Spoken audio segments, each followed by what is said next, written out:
Alright, so now we're going to be playing the original Half-Life game, which I'm actually going to be playing the Hazard course, which is kind of the tutorial for the game, since it's about how long the video recorder can record, which I'm going to go ahead and run past these. Well, maybe not. I was going to say I'm going to run past these holographic people telling you what to do and just move on, but it wouldn't let me for a second. So you pick up the suit, you can do stuff like turn on a flashlight. So this is actually one of the first-person shooters I ever played, and something my dad always would play, so I'd play it with him, which I try not to mess myself up here.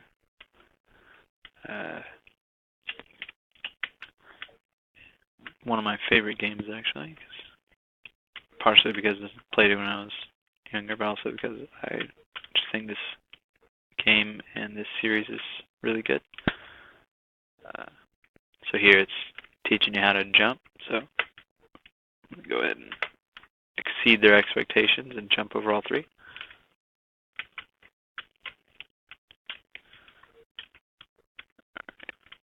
So in the actual game, you're supposed to be, or you have to fight off aliens that are appearing on, or in the science facility you work in because of a bad experiment, or an experiment that went horribly wrong. This is just kind of to get you familiar with the controls and explain why your character is so good with a submachine gun, since you actually get to practice with one here. I'm going to kind of run through these real quick.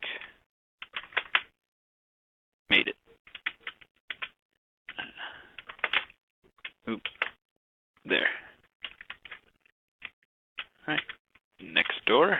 Oh, so then you have to use the skill you just learned to get in here. Not quite sure how you fit in a pipe this big, but we're going to go with it. Well, you have to teach your character how to use ladders. Now comes the fun part. Jump puzzles.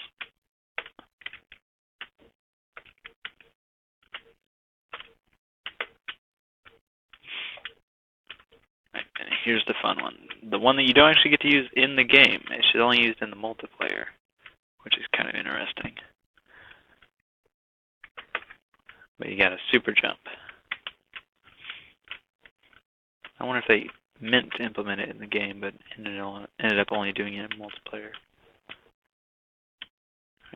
Move down ladders.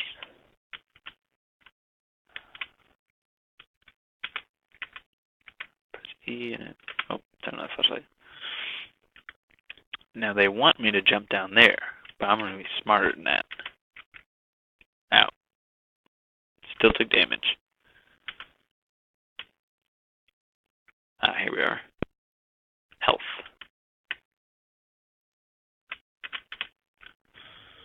So you can use those in the game to heal yourself if you get hurt. They're scattered around the different levels.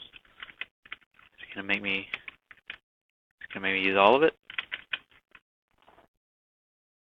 I'll use it till it's dry. Oh, there it goes. So I want you to use a certain amount, otherwise the door won't open. Is there something under here? Not this time. Alright. I'll try and run through this next part. So it teaches you how to use things like, and then it starts turning back as soon as you let go, so you gotta kind of hurry here to make it across. Keep moving along as you go this way. I want us to push this box. So we push that, and then now we can make it across. So you can pull it out of the way. So now it wants us to make another kind of jump puzzle. And cockroaches. You can squish. Which now I feel bad, but it's kind of interesting. And the ubiquitous crowbar. The weapon that this game is known for. You can smash apart anything, including your enemies. Solve any problem with the crowbar. If you use it enough. Alright.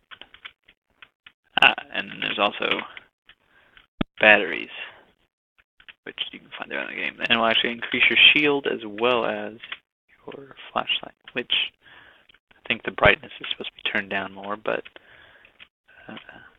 normally it'd be hard to get through here if you couldn't see. You'd have to use the flashlight.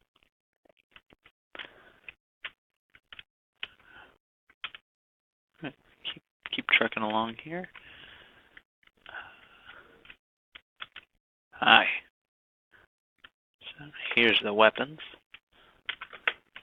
I'm going to go ahead and grab a whole bunch of ammo so I don't have to come back here. There we go.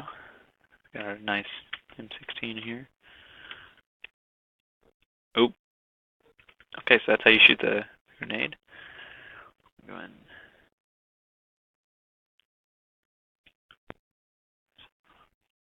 It'll hopefully start the shooting real quick.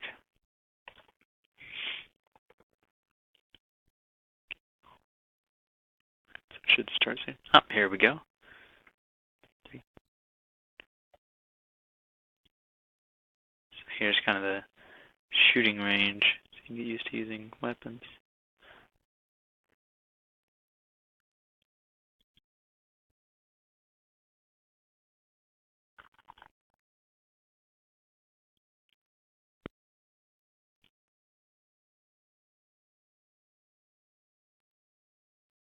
Oh, they're there.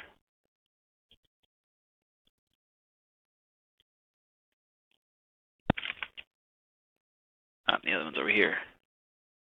You have to lob this over the side. There we go. So we did it. And then it unlocks this door. Keep moving. Alright, so here it teaches you how to swim, which comes up a lot later in the game. It tells you to go up. Hup.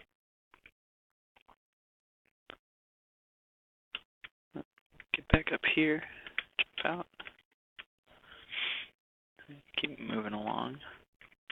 Here's the health thing, but for your shield. So you can increase it all the way. Which comes up because this thing is going to burn you. Sounds like hot steam. Oop, that was an explosion. Now there's radiation, which is fun. Actually, it won't let me go yet. Alright, so this makes you're taking radiation damage the whole time you're in that kind of goop. You gotta keep moving. Alright, then we gotta go ahead and open this elevator here, which these are kind of used as loading screens. There, see loading.